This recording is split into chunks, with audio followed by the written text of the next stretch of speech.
Entonces, si nos dice periodo de llenado, ¿de qué nos va a hablar? ¿Sístole o diástole?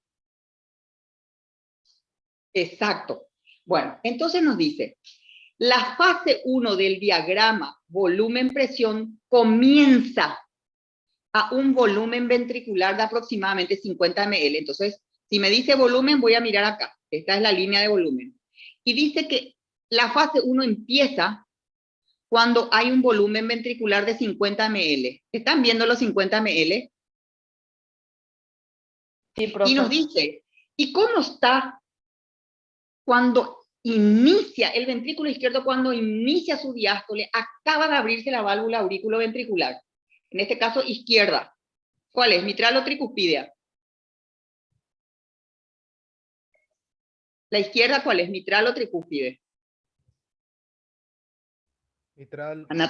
Mitral. Exacto, exacto. Bueno, ok. Que no se les olvide más. Bueno, entonces, ¿qué dice? Ni bien se abre la válvula aurículo-ventricular, en este caso izquierda, bueno, ¿cuánto hay de volumen en ese momento? Y no nos dice cero. Hay como 50 ml. Hay un poco de sangre, dice. Y en ese momento, ¿cómo está la presión?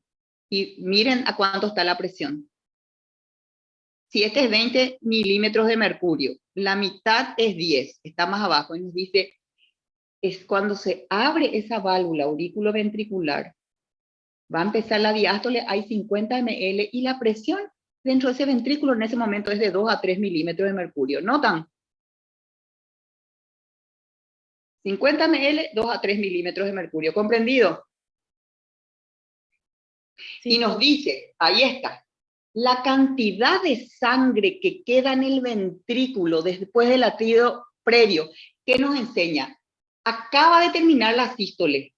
Y si uno cree, con la sístole se manda toda la sangre. En este momento estamos hablando de ventrículo izquierdo, o sea, toda la sangre a la aorta. ¿Se va toda la sangre o queda algo con la sístole había sido? Respuesta A o respuesta B. Nos dice, después de ese latido previo, es decir, la sístole, quedan 50 ml. No se fue toda la sangre. Y esos 50 ml que quedó cuando terminó la sístole, no llegó a expulsar, se le llama volumen telesistólico, telefinal. Sistólico, el volumen al final de la sístole quedó 50 ml que nunca mandó a la aorta y queda en el ventrículo izquierdo. ¿Comprenden? Sí, profe. Entonces, se abre la válvula aurículo-ventricular izquierda. ¿Por qué les vuelvo a decir izquierda? Porque esto nos habla de ventrículo izquierdo. Hay 50 ml. ¿De dónde salieron esos 50 ml? Que no se fue en la sístole. Se le llama volumen telesistólico. En ese momento, ¿cuál es la presión allí? 2 a 3 milímetros de mercurio en ese ventrículo. ¿Hasta allí me siguieron? Bueno, a medida que la sangre venosa fluye desde la aurícula izquierda al ventrículo, bueno, se abrió. La diástole empieza entonces a fluir sangre de aurícula izquierda a ventrículo izquierdo. Entonces, ¿qué pasa en el ventrículo en diástole? Ventrículo izquierdo. Empieza a aumentar la cantidad de sangre. Miren acá en la horizontal. De 50 ml que quedó del volumen telesistólico, empieza a entrar la sangre desde la aurícula. Aumenta entonces sangre en el ventrículo izquierdo en diástole. ¿Hasta que llega a cuánto? 120 milímetros de 120 ml. Acá está. Acá tienen 110 y acá 130 ml. Llega a 120 ml. Hasta allí se llenó. Se llama volumen telediastólico. ¿Por qué tele? Al final, lo último, al final de la diástole, entonces llegó a 120 ml. Durante esa diástole, entonces, ¿cuántos ml de sangre ingresaron de aurícula a ventrículo de esos 120? Si había 50 nomás que quedó del volumen telesistólico. 70. 70. Ya notan la diferencia. Al final de la diástole quedan 120 ml. Pero de esos 120, 70 vinieron de la aurícula, porque 50 es lo que quedó en el corazón, que no se fue todo en la contracción previa, en la sístole previa, ¿comprendido? Sí, profe. Bueno, espero. Seguimos siempre, estamos hablando, ¿cómo se llama esta fase? Fase 1 o periodo de llenado. Por lo tanto, ese diagrama de volumen-presión durante la fase 1, vamos a mirar la figura 9.9, dice, se extiende a lo largo de la línea y está señalada como I. Y nos vamos a la derecha. ¿Desde dónde se extiende ese diagrama volumen-presión acá? Desde el punto A, ven acá, hasta el punto B.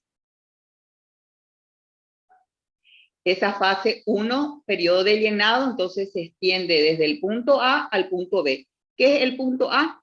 Volumen telesistólico, que ya entendieron. ¿Y qué es el B? El volumen, el volumen telediastólico, los 120 ml. Y en toda esta fase de llenado, ¿cuánto aumentó la presión? ¿Cuánto estaba al inicio? ¿Se acuerdan cuántos milímetros de mercurio tenía al inicio cuando iba a empezar la diástole? ¿Cuántos milímetros de mercurio eran?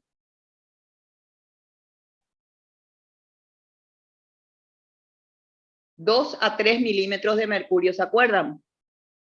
Con 50 ml.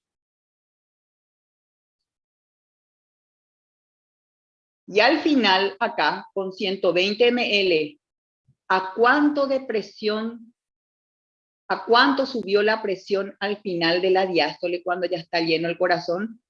Apenas a 5 a 7 milímetros de mercurio. ¿Ven acá? Sí, profe. Bueno, ok. Ahora vamos a hablar de la fase 2, que es esta. Ya terminamos la fase 1, ahora vamos a ver la fase 2, que es esta. ¿Cómo se llama la fase 2? Periodo, la primera era periodo de llenado rápido. La fase 1. Periodo de llenado, el rápido no. La fase 2 se llama periodo de contracción isovolumétrica. En la figura les dicen, dice isovolúmica, es lo mismo. Isovolúmica, volúmica viene de volumen. Isovolúmica o isovolumétrica. Iso igual. ¿Qué es lo que permanece igual? El volumen. Sin embargo, acá de entrada, ¿qué es lo que cambia? Ustedes ven acá. El volumen es el mismo, está en 120. ¿Qué es lo que cambia acá? Ven ustedes. Mirando, díganme. Exacto, la presión dentro, sin miedo. Acá les va a hablar de volumen y de presión. Bueno, entonces estamos siempre, acá, ¿qué es lo que nos dice? Durante la contracción isovolumétrica, acá en el título hay una I de más, voy a corregir. Bueno, durante la contracción isovolumétrica, y ustedes ya saben que es acá que tienen que mirar, la fase 2. El volumen del ventrículo izquierdo, dice, no se modifica, y exacto, llegó a 120, que es lo máximo, y continúa en 120 ml. ¿Notan? Y dice, ¿y por qué? ¿Por qué no varía el volumen? Y dice, porque aquí ya las válvulas están cerradas. Todas las válvulas están cerradas. Y bueno, la fase 1 fue llenado, diástole. Después dice, se cerraron todas las válvulas. Todas. En ese llega un momento en que las 4 están cerradas. Pero son fracciones de segundo. Todo esto en fracciones de segundo, pero por lo menos ir aprendiendo en cámara lenta para ir comprendiendo cada parte y después nos hacemos la película de tuntun, tuntun, tuntun, sístole, diástole, sístole, diástole. Bueno, sin embargo, dice, ya entendemos si la pregunta es, ¿por qué el volumen se mantiene igual? ¿Y cuál es la respuesta? ¿Qué pasa con las válvulas en ese momento? Están cerradas, profe. Exacto. Dice, Sin embargo, la presión en el interior del ventrículo aumenta y vemos, empieza a aumentar. Fíjense, de estar en 7 milímetros de mercurio, que nos dijo que era al final de la diástole, llega a 7. Miren a cuánto empieza a subir. Sube, sube, sube. Miren, la presión dice aumenta. ¿Hasta dónde? Hasta un valor de presión en que le iguala a la presión que hay en la aorta. ¿Cuánto? 80 milímetros de mercurio, porque tiene que llegar a abrir la válvula aórtica. Acuérdense que estamos hablando de ventrículo izquierdo. Tiene que vencerle a esa válvula, que se abra esa válvula para que la sangre pueda ingresar. Entonces tiene que superar, si no iguala por lo menos la presión que está en la sangre, ¿verdad? En la válvula aórtica. ¿Cómo abrir esas válvulas? Entonces dice, la presión en el interior de ese ventrículo izquierdo tiene que aumentar hasta igualar a la presión de la válvula aórtica. ¿Y cuál es? Aproximadamente 80 milímetros de mercurio y corresponde al punto C. Y acá vemos, punto C, nos vamos acá, 80 milímetros de mercurio. ¿Comprendido? Bueno, seguimos. Ahora vamos a la tercera fase. ¿Cómo se llama la tercera fase? Periodo de eyección. Ustedes se tienen que estar haciendo la película. Acá ya entendemos. Se tiene que abrir la válvula aórtica, entonces la sangre va a poder salir del ventrículo. Hasta aquí todavía no pudo salir del ventrículo, ya empezó la sístole, pero todavía no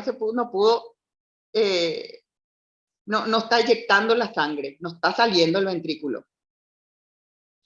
Bueno, entonces, durante el periodo de eyección, ¿qué pasa? La presión sistólica aumenta incluso más. Dijimos, llegaba hasta 80, pero tiene que seguir aumentando y acá vemos cómo aumenta. Por encima de 80. ¿Y por qué, dice? ¿Por qué llega a aumentar tanto esa presión sistólica? Debido a una contracción aún más intensa del ventrículo. Al mismo tiempo, el volumen del ventrículo, ¿qué pasa? Vemos que la presión aumenta en ese ventrículo izquierdo. Venció la presión de la válvula aórtica. Sigue aumentando la presión en el ventrículo izquierdo. ¿Y qué pasa con el volumen? En este caso, ¿aumenta o disminuye el volumen? Miramos acá qué le pasa al volumen. Empieza a disminuir. ¿Qué quiere decir? Que ya está mandando la sangre.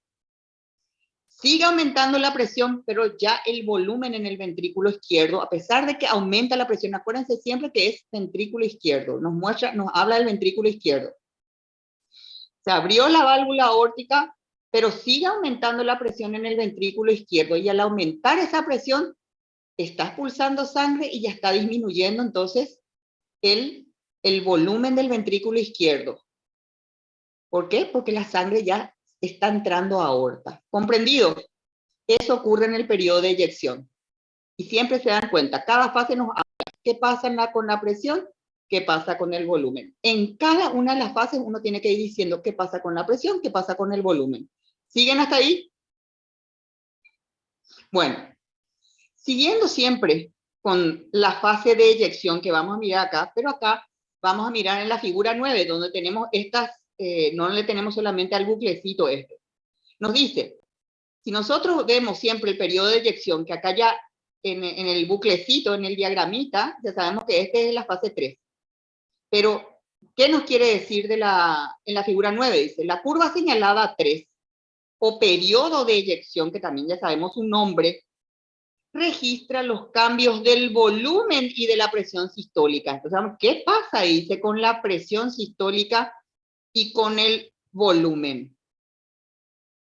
Y es lo que estamos viendo. Sube la presión sistólica. Esto es lo que estamos diciendo. Sube la presión sistólica, acá está. Y sin embargo, el volumen está disminuyendo. Ahora vamos a la fase 4, que ya es esta. Se va cerrando el círculo, el diagrama o el bucle, como le llama Guyton. A esta cuarta fase se le llama periodo de relajación isovolumétrica. Así como hay una fase, un periodo de contracción isovolumétrica, su reflejo es el periodo de relajación isovolumétrica.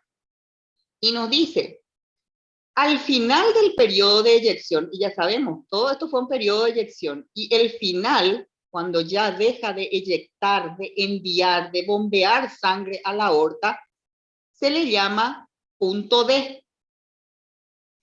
¿Y qué pasa allí? Se cierra la válvula aórtica, ya no tiene por qué estar abierta, así ya no va a pasar más sangre. Entonces se cierra la válvula aórtica. ¿Y qué empieza a pasar ahí con la presión dentro del ventrículo izquierdo? Disminuye. ¿Notan? El sentido de la flecha empieza a disminuir. ¿Y hasta dónde baja?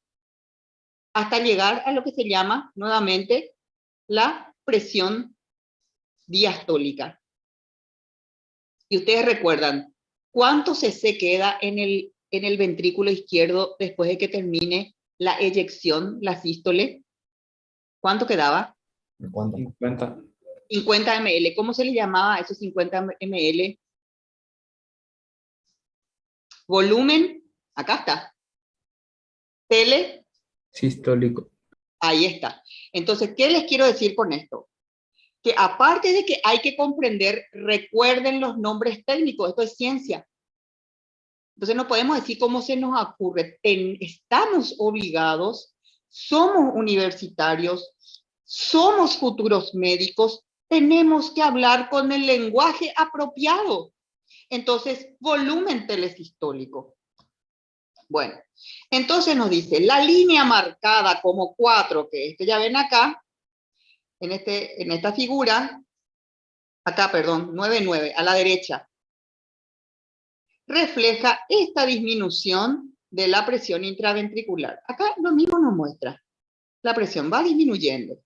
Como de 120 aproximadamente, baja hasta 2 a 3 milímetros de mercurio.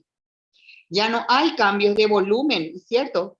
Acá ya expulsó, dijimos, queda 50 ml y sigue en 50 ml.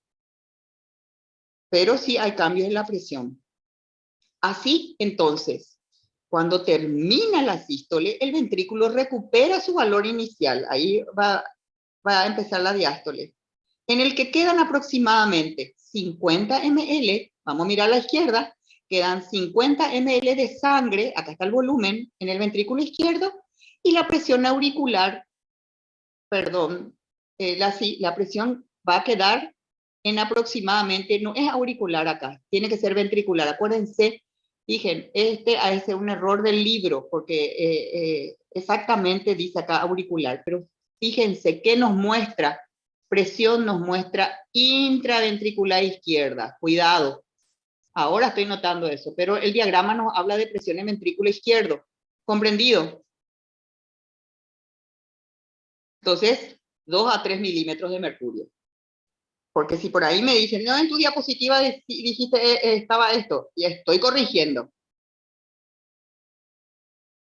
Porque así les va a salir en el libro, porque esto es del libro, entonces le corrijo. Hay veces que la imprenta hace mal, pero por algo ya nos dice, nosotros nos guiamos en el diagrama. Les dije, la vertical nos habla de presión en ventrículo izquierdo.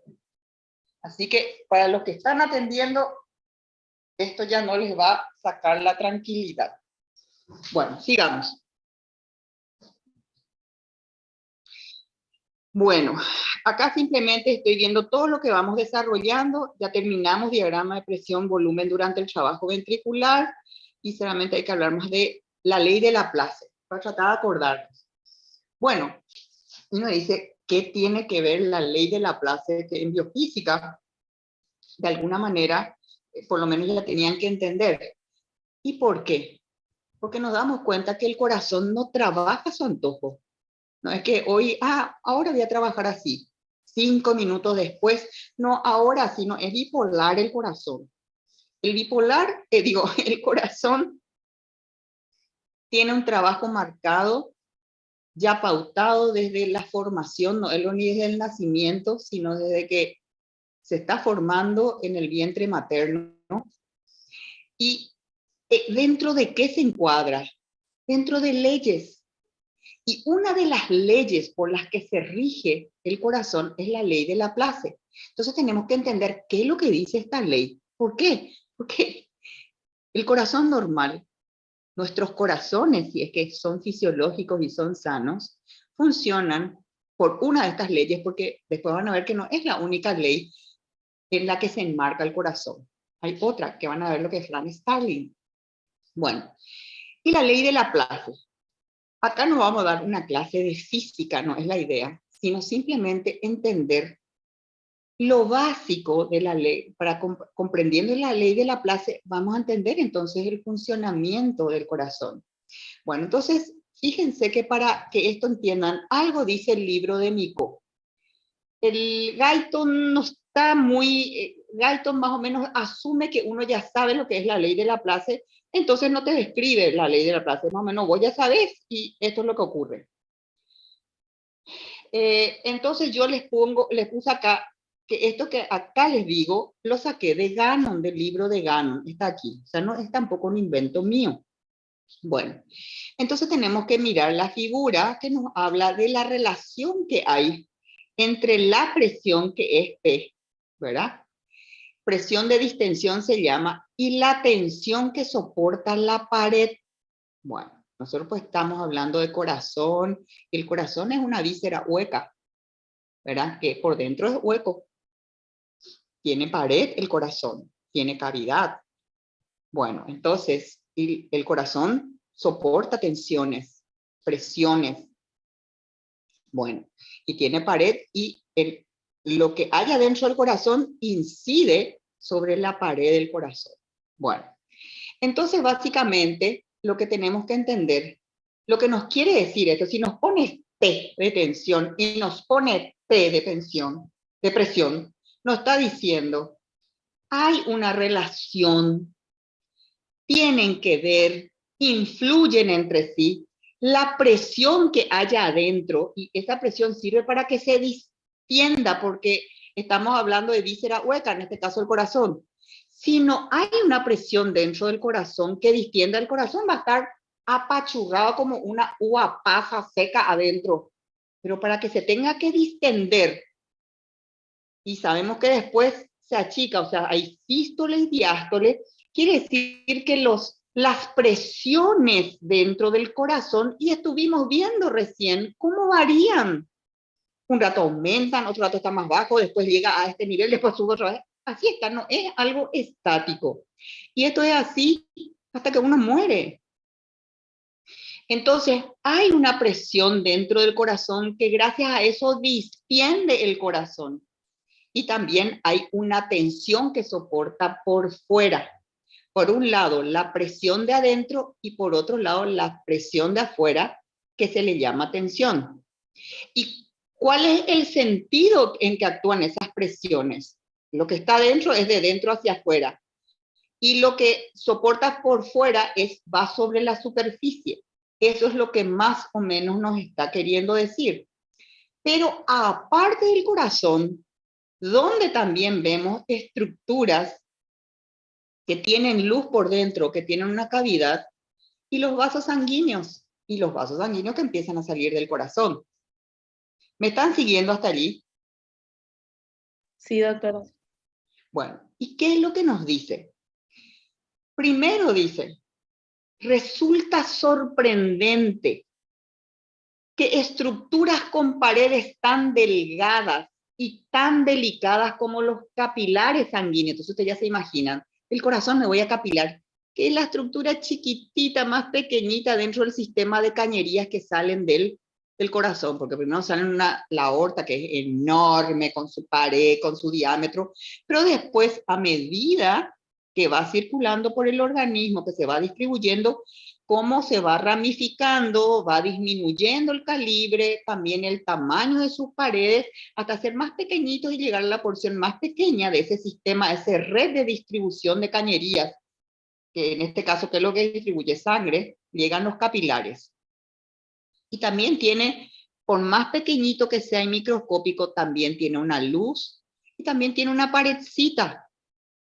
¿Y qué nos dice? Y siempre a la luz de que Laplace nos habla de tensión y de presión. Nos dice, resulta sorprendente que estructuras con paredes tan delgaditas y tan delicadas, ejemplo, los capilares sanguíneos, uno tendría la tendencia a esperar, con qué facilidad se va a romper porque son pequeñitos, ¿verdad? Porque son chiquititos, y nos dice, mal, wrong, equivocado. Sin embargo, son los más resistentes. Y uno dice, ¿y de dónde sacas eso? ¿Con qué me venís? Y la ley de Laplace lo explica y muy bien. Entonces ahí ya uno tiene que cerrar la boca y aprender. Que el que no sabe, nomás que diga la macana. Pero aprendiste ciencia, comprendiste. Entonces ya no vas a decir cualquier cosa. Y nos dice, ¿cómo explica? La principal, que decir que no es la única, pero la principal razón de que tenga estas características, acá le dice invulnerabilidad, que vamos a decir entre comillas, ¿verdad? O invulnerabilidad relativa, con eso ya nos tranquilizamos, porque si dice invulnerabilidad parece que no le va a pasar nada, y no es cierto. En situaciones normales tiene esta característica. Se debe justamente por su diámetro pequeño. El hecho que sea, y tenemos que recordar qué es el diámetro y qué es el radio. Eso ya de colegio. Y nos dice entonces, el hecho de que no sean proclives a romperse es por el diámetro pequeño. Y uno dice, ¿qué tiene que ver esto con el corazón? Y si estamos diciendo que el corazón es una bomba, y hay presiones que maneja y volúmenes también. Un rato está casi vacío con 50 ml nomás, pero resulta que después se puede ir hasta 120 ml, 170, y las presiones pueden irse de 2 milímetros de mercurio, puede subir a 200 a 300 milímetros de mercurio. Todos esos cambios que constantemente, cuántas veces por minuto está sufriendo el corazón, y uno dice, ¿cómo lo que nos explota el corazón? Y entonces la respuesta es la ley de Laplace. Bueno, el efecto protector, y después vamos a ver que es una fórmula, pero nos vamos de lo grande, pues yo no sé qué, esto yo recuerdo que yo a ustedes ya no les hablé, pues ya salí de biofísica cuando esto se hablaba, porque si no, tal vez a esta altura yo iba a decir, bueno, como yo ya les hablé, ya no quiero estar hablando de ley de Laplace, pero no estoy segura de que ustedes sepan ley de Laplace. Por eso me estoy deteniendo, ¿verdad? Porque quiero que sepan. Bueno, entonces, tiene que ver el diámetro pequeño, porque es un principio físico importante que se aplica a la fisiología cardíaca, no solamente a la cardíaca, a otras vísceras huecas y a otra parte del sistema circulatorio. Pero en este momento lo que yo quiero que ustedes aprendan es del corazón. Entonces, esta es la ley de Laplace. Ven que es una fórmula, donde dice que la tensión en la pared de un cilindro, y en este caso en la pared del corazón, porque el corazón tiene pared, que es el músculo cardíaco. Esa tensión representada por T es igual, acá tenemos al producto, quiere decir que va a haber una multiplicación entre la presión transmural, y nos muestra que la presión transmural es T, y el radio es este, dividido, entonces allá viene el denominador, W. ¿Y qué es el dividido? El W es el grosor de la pared. Entonces, esta es la ley de Laplace. La tensión que soporta o que hay en la pared, en este caso del corazón, va a ser igual al producto de la presión transmural del corazón por el radio que tenga sobre el grosor de la pared del corazón. ¿Me siguen? Sí, doctora. Entonces, tratando de aplicar. Entonces, la tensión va a ser directamente proporcional a lo que está en el numerador. ¿Qué quiere decir? Si aumenta la presión dentro del corazón intracavitaria, me dice, como nosotros, vean el diagrama que estuvimos viendo antes, la presión dentro del corazón izquierdo, ventrículo izquierdo. Si aumenta la presión dentro del ventrículo izquierdo, aumenta o disminuye la tensión que soporta? Si es directamente proporcional, si sube, aumenta la presión, ¿qué pasa con la tensión? ¿Aumenta o disminuye? Aumenta o no. Claro, es directamente proporcional, dice. Si aumenta, directamente va a aumentar. Esto es secundaria. Lo mismo, si aumenta el radio, en este caso, si aumenta el radio, va a aumentar el diámetro, la capacidad. Si aumenta el radio, ¿qué va a pasar con la tensión? ¿Aumenta o disminuye? También aumenta. Claro, va a aumentar. Sin embargo, y esto es numerador, cada vez que el numerador aumenta o disminuye directamente, esto va a aumentar o disminuir. Les recuerdo, esto es secundaria. Y acá tenemos el denominador, o sea, dividido quiere decir. El espesor de la pared. Si aumenta el espesor de la pared, ¿qué va a pasar con la tensión? ¿Va a aumentar o va a disminuir? Disminuye. Claro, porque es inversamente proporcional. El numerador siempre es directamente proporcional. Quiere decir, acá aumenta, acá aumenta. Si acá disminuye. Directamente proporcional. En cambio, el denominador, que es este, si este aumenta, este va a disminuir. Y si este disminuye, este va a aumentar. Es inversamente proporcional. Ahí está. Por lo tanto, cuanto más pequeño sea el radio, dice, de un vaso sanguíneo o del corazón, ¿qué va a pasar con la tensión de la pared necesaria para equilibrar la presión? ¿Va a ser mayor o va a ser, si aumenta, dijimos, el radio, ¿qué va a pasar con la tensión? ¿Va a aumentar o va a disminuir? Aumenta. Exacto. Por eso dice, la aorta en el ser humano, la tensión con presiones normales, ¿cuáles son? Fíjense, 170.000 dinas. La vena cava, y porque está hablando del radio. Como el radio de la aorta es mayor, por lo tanto, la tensión es mayor. La vena cava, su radio es menor, y fíjense que la tensión que soporta es de 21.000 dinas, que es otra gran vena que llega al corazón, le compara con una gran arteria que sale del corazón. Y en los capilares, como el radio es tan pequeñito, fíjense, ahí está justamente lo que nos dijo. La tensión que soporta es pequeñísima. Y acá volvemos, acá entonces nos va a tener sentido lo que nos decía. La principal razón de su invulnerabilidad relativa es su diámetro pequeño. Y acá está. Salió de la fórmula. Cuanto más pequeño el radio, la tensión va a ser menor. Bueno, espero que les haya tenido sentido.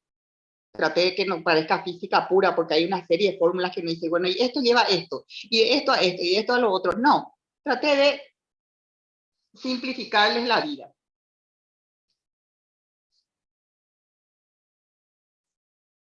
Bueno, eso fue Laplace. Ahora vamos a empezar a hablar de los factores que influencian el trabajo ventricular, lo que es conceptos de precarga y poscarga. Bueno, entonces vamos a situarnos nuevamente en el corazón.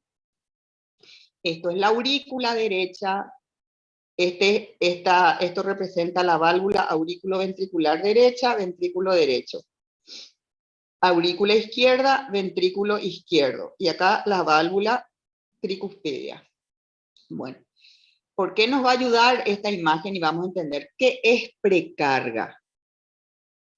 La precarga, entonces quiero que miremos la imagen, es la carga o volumen de sangre, en este caso, que va a distender el ventrículo izquierdo o el ventrículo derecho. Quiere decir que precarga es toda la sangre que le está llegando y que está entrando al ventrículo derecho y al ventrículo izquierdo. ¿Y cuándo le llega? Antes de que se produzca sístole o contracción. O sea, en la diástole tiene que llegar. ¿En qué momento le llega sangre al ventrículo derecho y al izquierdo? Normalmente, en diástole. Entonces, eso es precarga. Cuando se dice precarga, entonces ya enseguida ustedes tienen que empezar. Es la sangre que está entrando a ventrículo izquierdo y derecho. Y uno ya tiene que pensar, ¿de dónde viene la precarga? O sea, esa sangre que está entrando a ventrículo derecho, ¿de dónde viene esa sangre? ¿De dónde viene la sangre? Anatomía. ¿Qué está antes del ventrículo derecho? Aurícula derecha, ¿verdad? ¿Y quiénes drenan en la aurícula derecha? Las venas acá abajo. Superior e inferior, ¿verdad? Bueno, superior está trayendo todo lo que viene de cuello para arriba. Vena cava inferior, toda la sangre que está por debajo de eso. Y vienen y drenan aurícula derecho. Y son venas. ¿Cómo se le llama eso? Retorno venoso. La sangre que llega, que entra, o sea, la precarga que está entrando, precarga es la sangre que está entrando a ventrículo izquierdo. ¿De dónde viene?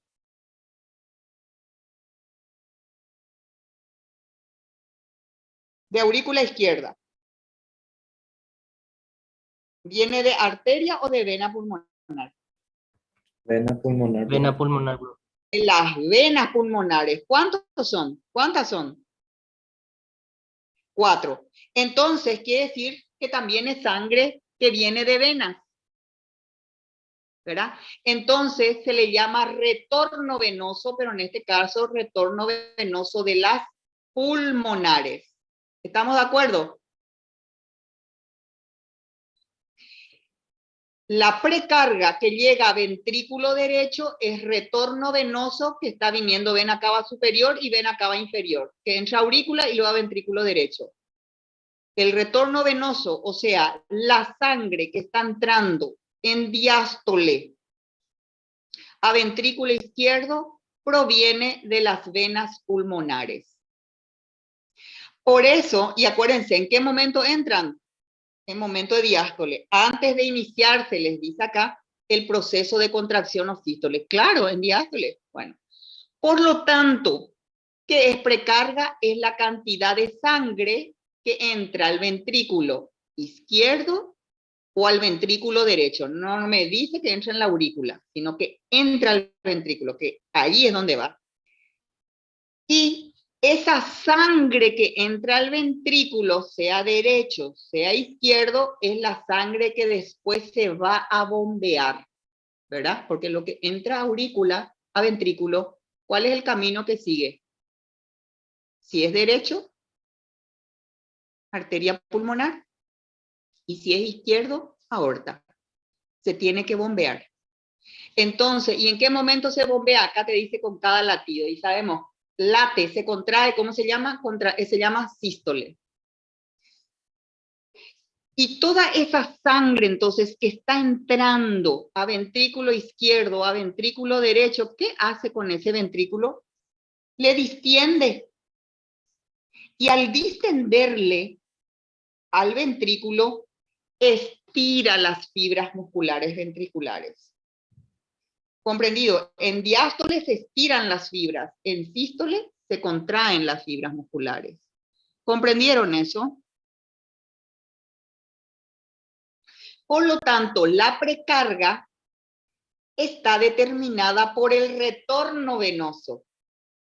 Y ya dijimos, en el ventrículo derecho el retorno venoso de las cavas y en el ventrículo izquierdo es el retorno, la sangre que retorna al corazón de las venas pulmonares.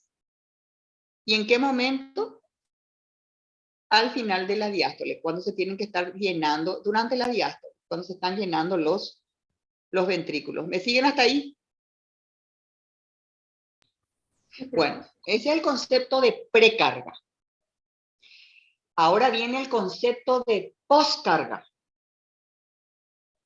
Bueno, nos quedamos entonces que precarga, y miren la imagen, era la sangre que ingresaba a los ventrículos en diástole, hasta que llegue al final de la diástole.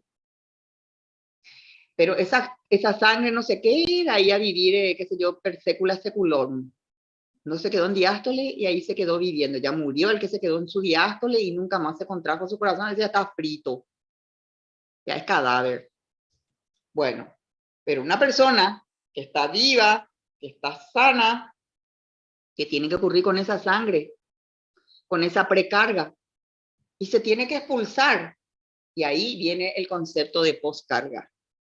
La poscarga corresponde entonces, dice, a la resistencia contra la que el ventrículo debe enfrentarse para expulsar la sangre hacia los vasos sanguíneos. Esa es la poscarga.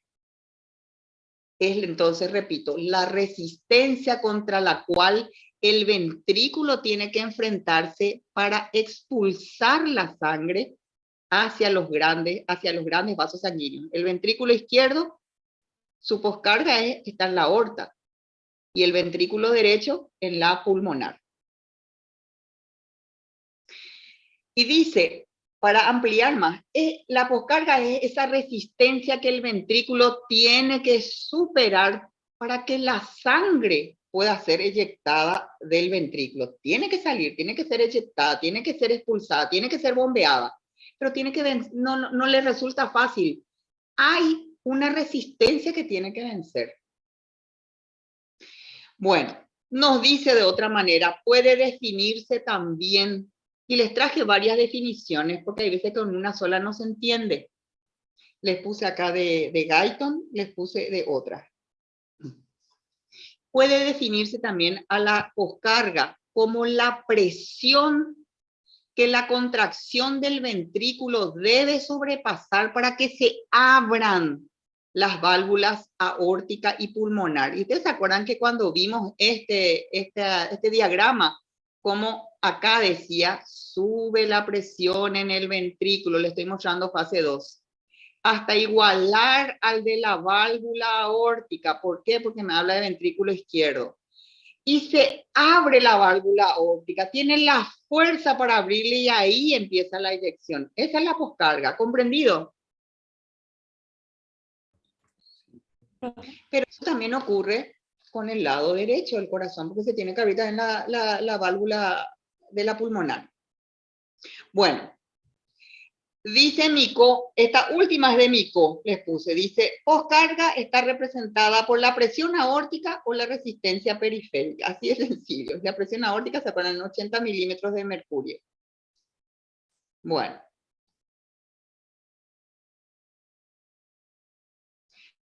Ok, ahora vamos a tener un pequeño descansito y nos volvemos a ver. Y 45. Doctora, gracias. Ok, tomen cafecito.